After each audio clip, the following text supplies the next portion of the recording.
Hello good evening. सो भाई आज हम क्या करेंगे, आज हम पार्ट 2 करेंगे लेजिस्लेटिव का। ठीक है, पार्ट 1 हमने पूरा कंप्लीट कर लिया है और पार्ट 2 भी आज ही लास्ट पार्ट होगा। इसके बाद हमारा ये यूनिट पूरा कंप्लीट हो गया होगा। इग्नू की टेंटिव डेट सीट आ चुकी है जिनके जून जुलाई में एग्जाम है। सो अभी से ही पढ़ना स्टार्ट कर दो अगर मार्क्स चाहिए। और असाइनमेंट भी आई होप आप बना रहे होंगे, जल्दी जल्दी से कंप्लीट करके मार्क्स तक सबमिट कर देना है। ठीक है। सो बीपीएससी 101, 2, 3, 4 ये 4 सब्जेक्ट तो मेरे हाथ में डाल दो, ये मैं कंप्लीट करा दूंगी, प्लस रिवीजन भी हो जाएगी एग्जाम से पहले। ठीक है। इलेक्टिव सब्जेक्ट में कोशिश करूंगी कि कंप्लीट करा दूं। ठीक है। सो भाई करते हैं अपना स्टार्ट। क्यों अपना टाइम वेस्ट करना। देखो हमने कल पहले पार्ट के अंदर इंट्रोडक्शन पढ़ा था, यूनियन लेजिस्लेटिव के बारे में जाना था। दो तरह के हमारे लेजिस्लेटिव होती है। ठीक है। फर्स्ट पार्लियामेंट्री जो कि हमने अपनाया हुआ है, जो कि रिप्रेजेंटेटिव फॉर्म ऑफ गवर्नमेंट होती है। फिर उसके बाद हमने प्रेसिडेंटी फॉर्म ऑफ गवर्नमेंट देखी थी जो कि यूएसए के अंदर है। ठीक है। उसके बाद हमने जो हमारी ये पार्लियामेंट है जो कि हमने सिस्टम अपनाया हुआ है, इसके अंदर 3 कॉम्पोनेंट होते हैं, president, Lok Sabha and then Rajya Sabha. ये 3 हमने डिटेल में पढ़ लिए थे। उसके बाद हमने स्पेशल पावर के बारे में जाना था जो राज्यसभा के पास होती है।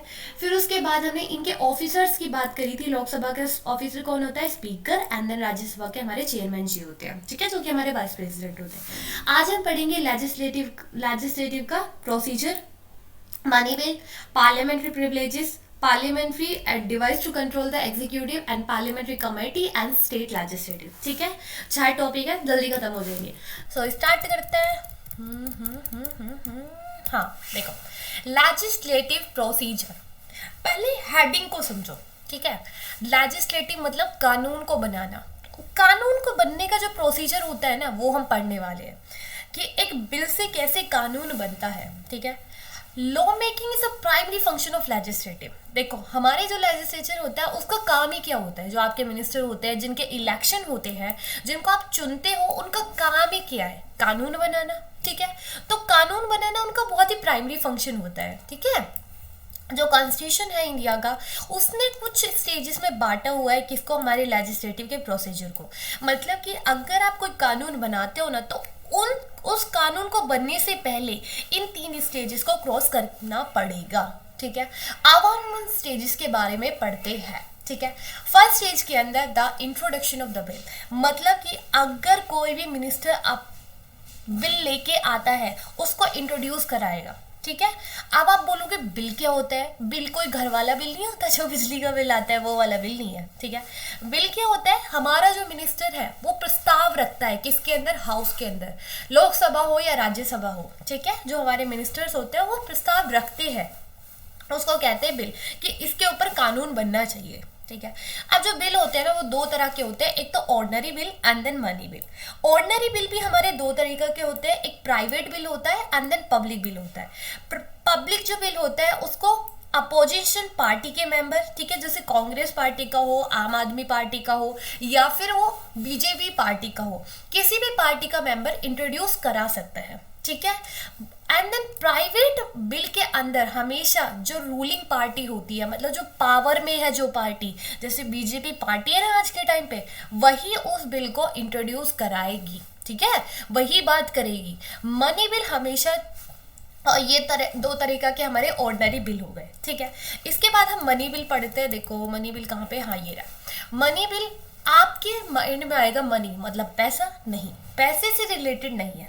फाइनेंशियल बिल हमेशा कौन सा बिल होता है, एनी बिल्स जो कि रिलेटेड होता है किससे, रेवेन्यू, एक्सपेंडिचर, जो खर्चे के बारे में बात करता है, वो होता है हमारा क्या, फाइनेंशियल बिल। अब आप बोलोगे मनी बिल क्या होता है, देखो मनी बिल अभी मैं बताऊंगी, जो खर्चे के बारे में बात करेगा ना, जो पैसे के बारे में बात करेगा, वो होगा हमारा फाइनेंशियल बिल। ठीक है, अब हर एक फाइनेंशियल बिल आपका मनी बिल नहीं होता है, ये बात अपने माइंड में रखना। अब आएगा क्वेश्चन कि मनी बिल क्या होता है। मनी बिल हमारे टैक्स के बारे में बात की जाती है। ठीक है, कि ये टैक्स लगना चाहिए, एक नया टैक्स लगना चाहिए जो मेनली टैक्स के बारे में आता है। ठीक है, वो होता है मनी बिल। सो हम कहाँ पे थे, हाँ आ गया समझ में, ऑर्डिनरी बिल और money bill. A bill that, कोई भी बिल हो गया, मनी बिल हो गया, फाइनेंशियल बिल हो गया, ऑर्डिनरी बिल हो गया, वो हमेशा कहाँ पे इंट्रोड्यूस कराए जाते हैं, आपके लोकसभा के अंदर एंड देन राज्यसभा के अंदर, ठीक है। हर एक बिल को इंट्रोड्यूस कराने से पहले वो पब्लिश होना चाहिए, किससे, गैजेटी से। अब ये क्या होता है, ये पब्लिकेशन होता है, जैसे हम न्यूज़पेपर होते हैं ना हमारे, द हिंदू का न्यूज़पेपर हम डेली पढ़ते हैं, वो पब्लिश किया जाता है, ठीक है। तो एक लीगल डॉक्यूमेंट होता है कि हाँ ये हमारी सोसाइटी के लिए या फिर हमारी कंट्री के लिए काफ़ी इंपॉर्टेंट है, ठीक है। तो वो इंट्रोड्यूस होना चाहिए, जो हमारा मिनिस्टर जो प्रस्ताव लेके आ रहा है वो पहले पब्लिश होना चाहिए।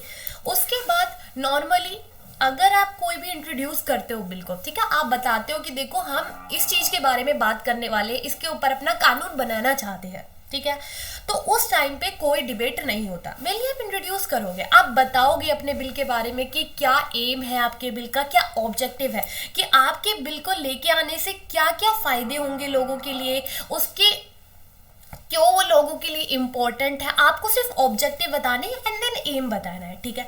लेकिन अगर आपका बिल है कि जो अपोजिशन पार्टी है वो तो हमेशा उल्टा ही बोलेगी ना, तो अपोजिशन पार्टी अगर आपको उसी टाइम पे, उसी स्टेज में, फर्स्ट स्टेज पे अपोज करती है कि नहीं इस बिल के बारे में तुम क्या बात कर रहे हो, बताओ हमें, ठीक है, उस टाइम पे क्या होगा, अगर आपको पहली स्टेज में अपोज कर दिया जाता है, ठीक है, आपको बताना पड़ेगा, रीजन देना पड़ेगा, भाई ये सोसाइटी के लिए इंपॉर्टेंट है, लोगों के लिए इंपॉर्टेंट है, इसका आना काफी जरूरी है, ठीक है। इसके बाद क्या होगा, क्वेश्चन कराए जाएंगे, जो हमारे मिनिस्टर्स होते हैं जो अपोजिशन पार्टी के होंगे वो क्वेश्चन करेंगे, फिर उसके बाद आपको उसी टाइम आंसर करना पड़ेगा, ठीक है। फिर उसके बाद क्या होगा, आप जो जितने भी मिनिस्टर्स हैं उनमें वोटिंग कराई जाएगी, ज्यादा से ज्यादा जो लोग वोट करेंगे, जो लोग फेवर करेंगे कि हाँ ये बिल आना चाहिए, उसके बाद क्या होगा, उस बिल को नेक्स्ट स्टेज में पहुंचा दिया जाएगा, ठीक है। इंट्रोडक्शन होगा, मेन एंड ऑब्जेक्टिव होगा, ऑब्जेक्टिव के बाद उस टाइम पे अगर आपको कोई अपोज करता है आपको रीजन देना पड़ेगा कि क्यों आना चाहिए, उसके बाद वोट होगी, वोट के बाद आपका अगर फेवर किया जाता है ज्यादा से ज्यादा किसको, आपके बिल को, वो नेक्स्ट स्टेज में पहुंच जाएगा, ठीक है। इसके बाद सेकेंड स्टेज जो होती है, आपने अपने बिल को इंट्रोड्यूस करा दिया, इंट्रोडक्शन दे दिया कि हाँ आप अपना बिल क्यों लेके आना चाहते हो। इसके बाद क्या होगा, कंसिडरेशन होगा, मतलब मेनली उसकी छानबीन कराई जाएगी, ठीक है, पूरे डिटेल डिस्कशन होंगे, या तो कोई कमेटी बैठाई जाएगी या फिर हाउस के अंदर ही कोई कमेटी बना के बैठाई जाइए। जैसे हमने कमेटी की बात करी थी ना पहले, जो फंडामेंटल राइट के ऊपर बात करती है, ऐसे ही हाउस के अंदर कोई कमेटी बैठा दी जाएगी या फिर जॉइंट कमेटी बैठाई जाएगी, लोकसभा के एंड देन राज्यसभा के दोनों मेंबरों को आपस में बैठा दिया जाएगा, ठीक है, ठीक है। ये होगा अगर कमेटी भी मान जाती है कि वो भी अपनी रिपोर्ट बना देती है कि हाँ ये आना चाहिए, ये इम्पोर्टेंट है ये कानून, तो भाई ये बिल काफ़ी इम्पोर्टेंट है, इसका कानून बनना चाहिए, ठीक है। अगर वो मान जाती है फिर उसके बाद वोट होंगे, फिर जितने भी मिनिस्टर है लोकसभा के अंदर उनके क्या होंगे, उनकी वोटिंग होगी, ठीक है। फिर उसके बाद सेकंड रीडिंग करी जाएगी, आपका जो प्रस्ताव आया उसके बारे में अच्छे से उसको पढ़ाया जाएगा, फिर उसके बाद एंड कर दिया जाएगा और उसको थर्ड स्टेज में पहुंचा दिया जाएगा, ठीक है। उसके बाद आपकी आती है थर्ड स्टेज। थर्ड स्टेज के अंदर आपका जो बिल है ना, वो मेरे लिए सोच लो कि सेकंड स्टेज से पास हो गया है ना, तो आप तो पास हो, ठीक है। इसमें ज़्यादा कुछ नहीं होता। क्या होता है, थर्ड रीडिंग के अंदर क्विकली एक बार बताया जाता है कि आपका जो ये बिल है इसके अंदर कुछ चेंजेस लेके आने की जरूरत है, डिस्कस किया जाता है ब्रीफली, हाँ कि ये होना चाहिए, नहीं होना चाहिए, जल्दी जल्दी सी, मतलब जल्दी जल्दी करा दिया जाता है, क्योंकि कमेटी बैठ गई, कमेटी क्लोज बाय क्लोज उस चीज़ के बारे में पढ़ लिया उन्होंने, सेकंड रीडिंग कर ली है, ठीक है, वोटिंग वगैरह हो चुकी है, तो ये फाइनली आप मान लो कि हो गया है, ठीक है। थर्ड रीडिंग के बाद जो आपका बिल होगा वो कहाँ पे जाएगा, दूसरे हाउस में जाएगा। मतलब अगर किसी मेंबर ने कहाँ पे भेजा है, कहाँ पे इंट्रोड्यूस करा है अपने बिल को, लोकसभा के अंदर, या फिर किसी ने राज्यसभा के अंदर करा है, तो वो लोकसभा के अंदर इंट्रोड्यूस करा है तो वो राज्यसभा के अंदर जाएगा, अगर उसने राज्यसभा के अंदर करा है तो वो लोकसभा के अंदर जाएगा, ठीक है। अब मानते हैं हम अपने केसेस में कि जो आपका बिल था जो वो कहाँ पे इंट्रोड्यूस कराया गया था, वो कराया गया था लोकसभा के अंदर, ठीक है। अब लोकसभा के अंदर कमेटी वगैरह बैठ चुकी है, सेकंड रीडिंग हो गई है एंड देन फिर उसके बाद सेकंड स्टेज से भी वो थर्ड स्टेज में पहुंच गया, ठीक है। थर्ड स्टेज से भी क्रॉस करके क्या होगा, वो दूसरे हाउस में पहुंचा दिया जाएगा। अब उसको राज्यसभा में पहुंचा दिया गया। अब जो दूसरा हाउस होगा ना, उसके पास तीन ऑप्शन होंगे। क्या होंगे? तीन ऑप्शन होंगे। या तो फिर वो बिल को पास कर देगा, बोलेगा ठीक है भाई जो तुमने बिल बनाया है अच्छा है, हम इसको मानते हैं, आना चाहिए, ठीक है, वो बिल को पास कर देंगे, या फिर वो क्या करेंगे, बिल को रिजेक्ट कर देंगे, बोलेंगे कि देखो ये नहीं होना चाहिए, इसमें कुछ चेंजेस लेके आओ आप, ठीक है, बोलेंगे कि इसको थोड़ा बहुत चेंज करो, ये कुछ ज़्यादा ही हो गया है, ठीक है। उसके बाद थर्ड क्या करेंगे, या तो वो कोई एक्शन ही नहीं लेंगे उस बिल के ऊपर, और 6 मंथ तक अगर वो कोई एक्शन नहीं लेते हैं तो वो क्या मान लिया जाएगा, मतलब वो रिजेक्ट कर दिया जाएगा, ठीक है। इतना याद रहा, ठीक है। एंड देन उसके बाद क्या होता है कि अगर दोनों हाउस में क्या हो गया, कोई एग्रीमेंट नहीं आ पा रहा है, दोनों हाउस में पहुंच गया है, फर्स्ट हाउस बोल रहा है लोकसभा के पास वो पहुंचा दिया गया है, उन्होंने माना नहीं है, प्रेसिडेंट क्या करेगा, एक कमेटी बैठाएगा, मतलब लोकसभा के अंदर राज्यसभा के, मतलब राज्यसभा तो मान रही है, लोकसभा नहीं मान रही है, कोई एग्रीमेंट नहीं आ पा रहा है, तो प्रेसिडेंट क्या करेगा, आपस में बैठाएगा, ठीक है, दोनों हाउस को, सिंपल मेजोरिटी वोट होगी, ठीक है, जो ज्यादा से ज्यादा वोट करेगा उस बिल को लेकर कि हाँ ये कानून आना चाहिए, ठीक है, उसको अडॉप्ट कर लिया जाएगा फाइनली। और फिर उसके बाद दोनों हाउस से वो बिल करने के बाद उसके बाद उस पर किसके साइन होंगे, प्रेसिडेंट के साइन होंगे। अगर आपका बिल दोनों हाउस से निकल के जा चुका है लेकिन प्रेसिडेंट ने साइन नहीं करा है तो आपका बिल जब भी एक कानून नहीं माना जाएगा, ठीक है। जब उस पर प्रेसिडेंट अपने साइन कर देंगे तो बिल क्या बन जाएगा, एक एक्ट बन जाएगा, एक कानून बन जाएगा, ठीक है। अब तक हमने जितना पढ़ा है एक बार इसको ब्रीफ छोटू से उसमें देखते हैं। पहले आप अपने बिल को इंट्रोड्यूस कराओगे किसी भी हाउस के अंदर, लोकसभा या फिर राज्यसभा, ठीक है, वो पब्लिश हुआ होना चाहिए, ठीक है। फिर उसके बाद उसकी फर्स्ट रीडिंग होगी, फिर उसके बाद उसकी सेकंड रीडिंग होने से पहले एक कमेटी बैठाई जाएगी, वो कमेटी आपकी बाहर से हो सकती है या फिर कोई हमारी उसके अंदर ही हो सकती है, मतलब उनके मेंबर्स हो सकते हैं। फिर उसके बाद सेकंड रीडिंग होगी, सेकंड रीडिंग के बाद उसे थर्ड रीडिंग में भेजा जाएगा, फिर जो बिल है थर्ड रीडिंग के बाद उसे दूसरे हाउस में पहुंचा दिया जाएगा, दूसरे हाउस के बाद उसके ऊपर प्रेसिडेंट के साइन होंगे, साइन के बाद वो क्या बन जाएगा, एक कानून बन जाएगा, ठीक है। और कोशिश करना इसको अपने पेपर में बनाने की भी, ठीक है। अगर आप ये क्वेश्चन पेपर में आता है ना, पहले अपना डायग्राम बनाना, ठीक है, फिर उसके बाद first stage, second stage and then third stage लिखना।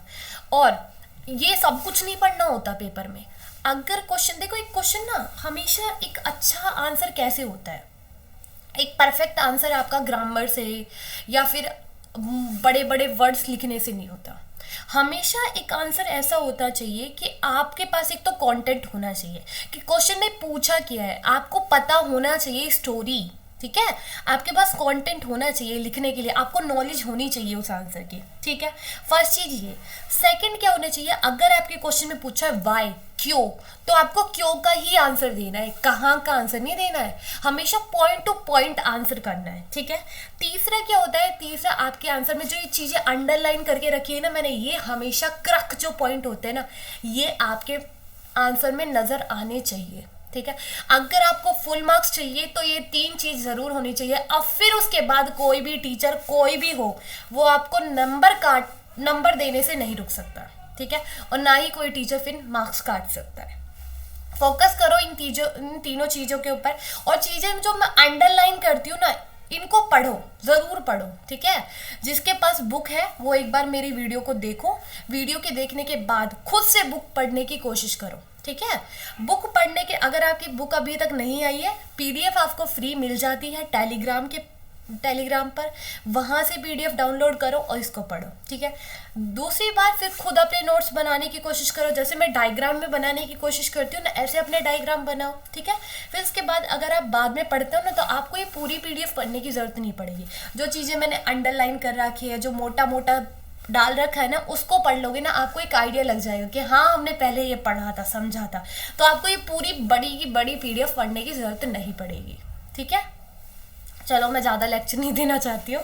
अब इसके बाद हम स्टार्ट करते हैं अपना मनी बिल। आपके 3 स्टेज क्रॉस हो चुके हैं। अब इसके बाद हम बात करेंगे मनी बिल के ऊपर। मनी बिल मैंने आपको बताया था, फाइनेंशियल बिल आपका मनी बिल नहीं होता है। किसी टैक्स वगैरह के ऊपर जो बात करता है वो हमारा मनी बिल होता है। आर्टिकल 110 के अंदर मनी बिल है या नहीं है, ये कौन बताता है, ये स्पीकर बताता है। कौन बताता है, स्पीकर बताता है कि ये मनी बिल है या नहीं। और हमेशा जो मनी बिल है ना वो हमारे लोकसभा के अंदर इंट्रोड्यूस किया जाता है, ठीक है। लोकसभा के अंदर क्यों किया जाता है, लोकसभा के अंदर जो मेंबर्स होते हैं ना वो क्या होते हैं, वो लोगों से सीधे इलेक्ट होके आते हैं, डायरेक्टली इलेक्टेड होते हैं, वो जवाबदेही होते हैं किसको, लोगों को, ठीक है। अगर कल को कोई गलत कानून कर दिया जाता है तो कौन देगा जवाब, राज्यसभा के मेंबर थोड़ी नहीं आके देंगे जवाब, कौन देंगे, लोकसभा के मेंबर, ठीक है, जिनको लोगों ने चुना है, जिनको लोगों से जिन लोगों को जिनसे उम्मीद है, ठीक है, वही तो देंगे उनको जवाब। तो मेनली जो मनी बिल होता है ना, वो कहाँ पे इंट्रोड्यूस कराया जाता है, लोकसभा के अंदर, ठीक है। लोकसभा के अंदर इंट्रोड्यूस कराया है बिल, वो कभी भी राज्यसभा के अंदर इंट्रोड्यूस नहीं कराया जाएगा। अगर मनी बिल आपका पास होता है लोकसभा के अंदर, मतलब आप अपना मनी बिल लेके आ गए हो, वो 3 स्टेजेस से भी निकल चुका है, ठीक है, उसके बाद आप उसको कहाँ पे भेजोगे, राज्यसभा के अंदर। राज्यसभा क्या नहीं कर सकता, आपके बिल को कभी भी रिजेक्ट नहीं कर सकता। मनी बिल को रिजेक्ट कर सकता है, सॉरी ऑर्डिनरी बिल को रिजेक्ट कर सकता है, 6 महीने तक उसके ऊपर कोई ध्यान नहीं देगा, फिर उसके बाद वो रिजेक्ट कर दिया जाएगा। लेकिन मनी बिल को वो रिजेक्ट नहीं कर सकता है। ज़्यादा से ज़्यादा वो क्या कर सकता है, उसको 14 दिनों के लिए क्या कर सकता है, अपने पास रख सकता है, ठीक है। या फिर ये बोल सकता है कि देखो इसके ऊपर ना आपको कुछ अमेंडमेंट की जरूरत है, चेंजेस की जरूरत है, ठीक है। वो अपनी रिकमेंडेशन देगा कि हाँ ना वो एक्सेप्ट करेगा ना वो रिजेक्ट करेगा, ठीक है। वो बोलेगा कि देखो इसमें कुछ चेंजेस आने चाहिए, हमारे लोकसभा के अंदर जाएगा वो बिल। अगर वो चाहते हैं कि देखो हम कुछ चेंजेस लेके आना चाहते हैं तो वो चेंज करेंगे, अगर वो नहीं करना चाहते तो हमारा जो राज्यसभा है उसको वो एक्सेप्ट करना ही पड़ेगा बिल, ठीक है। वो सेकंड टाइम उसको रिजेक्ट नहीं कर सकता है, फिर अमेंडमेंट के लिए नहीं भेज सकता है। फर्स्ट टाइम भी रिजेक्ट नहीं कर सकता है वैसे तो, ठीक है, अमेंड करने के लिए बोल सकता है, लेकिन वो सेकंड टाइम नहीं बोल सकता है, ठीक है। अब हम कुछ पार्लियामेंट्री प्रिविलेजेस की बात करेंगे। अब पार्लियामेंट्री प्रिविलेजेस क्या होते हैं, जो हमारे मेंबर्स होते हैं ना लोकसभा के और राज्यसभा के, उनके पास कुछ पावर होती है, उनके पास कुछ प्रिविलेजेस दिए जाते हैं उनको कुछ अलग से। वो क्या होते हैं, देखो पहला तो उनके पास फ्रीडम टू स्पीच होता है, हमारे लोकसभा के मेंबर हो या फिर राज्यसभा के, हर एक मेंबर के पास क्या होता है, फ्रीडम टू स्पीच। वो बोल सकते हैं, अगर उनका मन है कि भाई इस चीज को अपोज करने का, वो अपोज कर सकते हैं। अगर उनके पास ये पावर नहीं होगी तो जो रूलिंग पार्टी है वो तो अपनी डिक्टेटरशिप दिखाएगी ना, जो मन चाहेगा वो करेगी, ठीक है, उनको कोई अपोज करने वाला नहीं रहेगा। लेकिन फ्रीडम टू स्पीच है, अगर आप कानून लेके आ रहे हो, क्यों लेके आ रहे हो बताओ, ठीक है, तो आप फ्रीली बोल सकते हो, कौन, मेंबर ऑफ पार्लियामेंट। फिर उसके बाद अगर आपने कुछ ऐसा बोल दिया है कि थोड़ा सा हो गया है गलत, लेकिन ये नहीं है कि आपको अब्यूज करना है, ऐसा कुछ बोल देना है, ठीक है, रिस्ट्रिक्ट भी किया जाता है इस पावर को, तो भाई कोर्ट उस चीज की रिस्पेक्ट करेगा कि हाँ ये आपने अगर कहा है कि अगर आपने फेवर नहीं करा है किसी चीज को, अलग से मतलब रिजेक्ट किया है या फिर अपोज किया है, वो आप कर सकते हो। अगर आपकी कोई रिपोर्ट या फिर आपने कुछ बोला है पार्लियामेंट के अंदर, लेकिन जो आपकी बोली हुई चीज़ है वो कहाँ पे पब्लिश करी गई है, किसी न्यूज़पेपर के अंदर, किसी आर्टिकल के अंदर या फिर किसी न्यूज़ के अंदर वो पब्लिश कर दी गई है, ठीक है, वहां पर आपको लोगों को जाके जवाब नहीं देना पड़ेगा, ठीक है, उसके ऊपर आपको कोई एक्शन नहीं कर सकता है, इस चीज की भी पावर दी जाती है।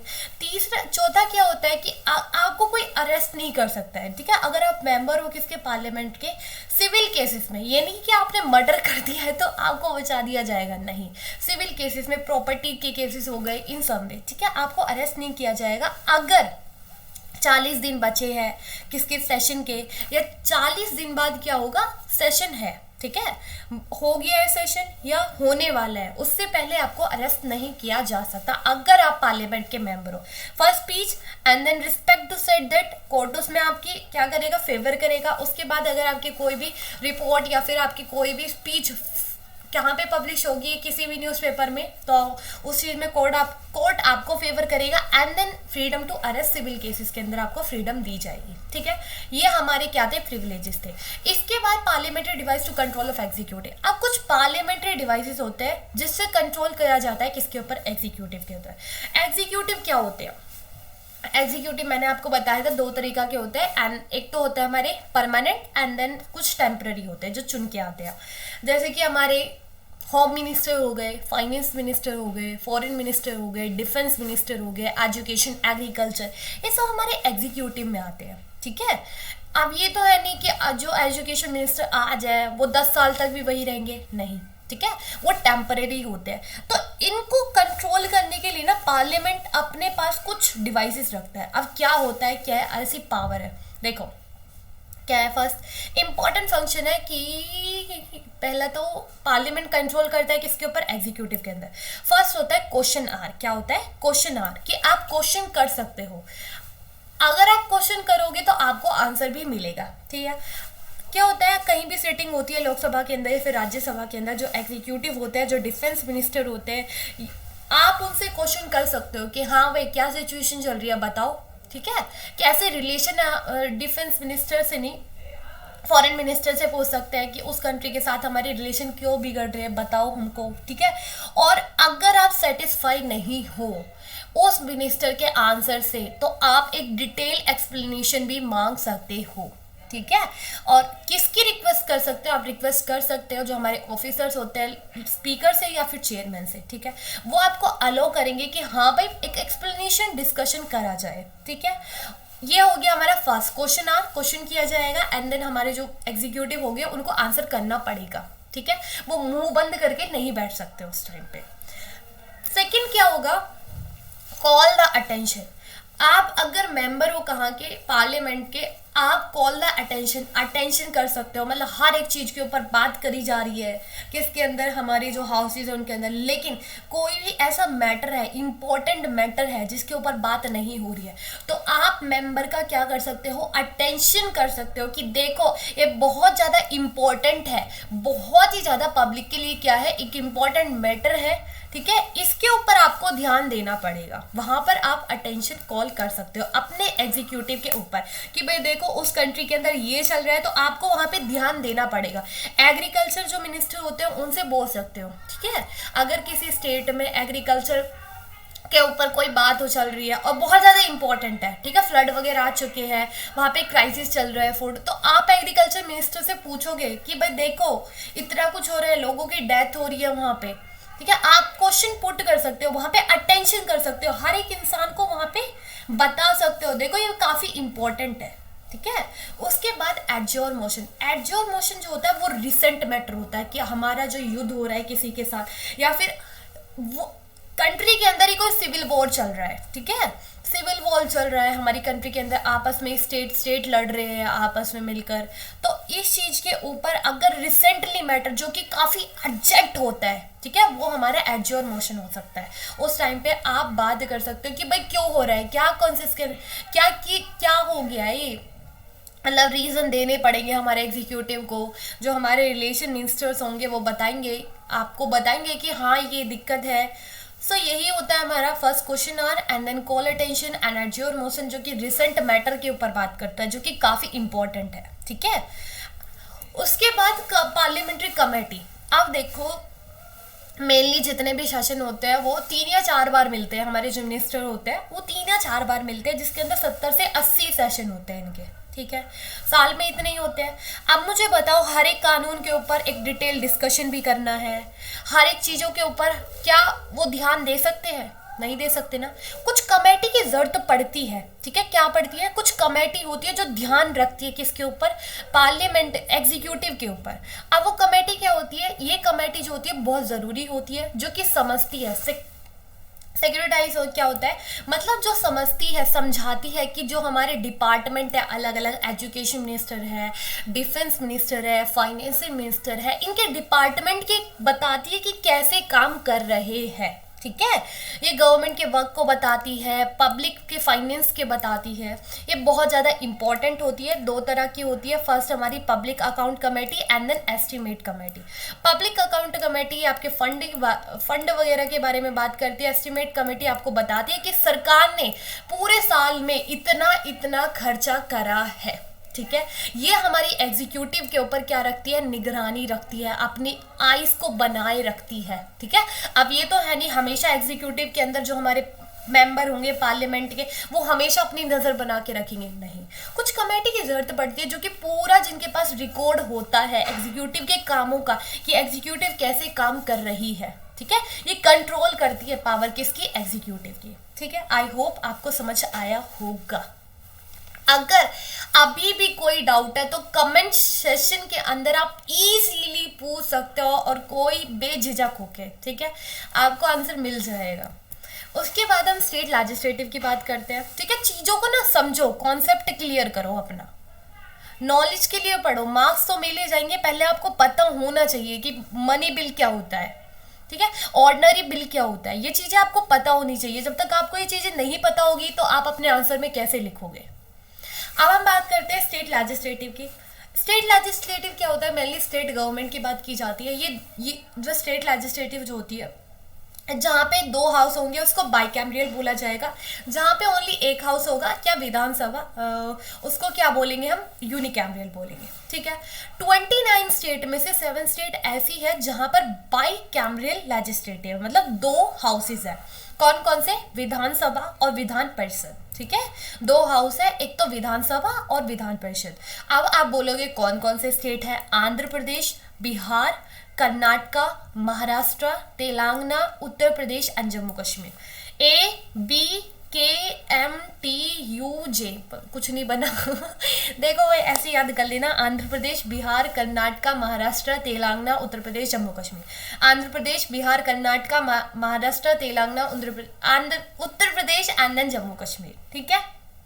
7 स्टेट ऐसी है जहां पर दो है, एक तो हमारी विधानसभा है और विधान परिषद है। मतलब और जो स्टेट बची हुई है, हरियाणा, पंजाब, दिल्ली एंड देन उत्तराखंड, यहाँ पे क्या नहीं है, यहाँ पे आपको विधान परिषद नहीं मिलेगी, ओनली विधानसभा मिलेगी, ठीक है।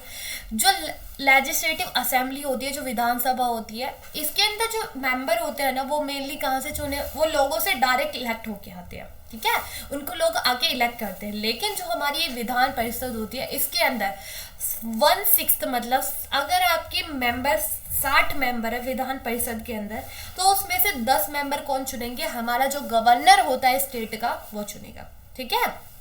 और क्या करेगा, वो चुनेगा किसको, 10 मेंबर को, किसके अंदर, हमारे लेजिस्लेटिव काउंसिल के अंदर।